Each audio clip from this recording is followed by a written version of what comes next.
নমস্কার দর্শক বন্ধু। ব্যবসায় গতিবৃদ্ধির জন্য সম্ভবত এমন কোনো ব্যক্তি নেই যে পরিশ্রম করে না।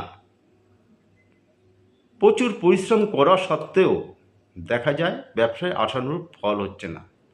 এর কারণ কী হতে পারে? জন্মপত্রিকা যদি আমরা দেখি তাহলে দেখা যায় আপনার যে ব্যবসা করছেন সে হয়তো ব্যবসার আপনার সেই জায়গাটা হয়তো খারাপ আছে, কিংবা কোনো কেউ তন্ত্রোক্ত ক্রিয়া করে দিয়েছে, কেউ বা নজর দোষ দিয়েছে। তাই যেই করুক না কেন, যাই করুক না কেন, যদি এটা করতে পারেন দারুণ কাজ পাবেন। ছোট্ট উপায়, অসাধারণ কাজ।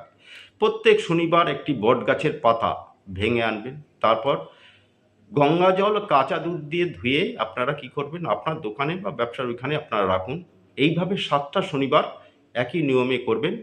7টা শনিবারের দিন আপনারা কি করবেন, ওই পাতায় অনামিকা আঙ্গুল দিয়ে আপনার কি লিখবেন, জয় শ্রী বীর হনুমান লিখে আপনারা গঙ্গার জলে ভাসিয়ে দিন। নমস্কার।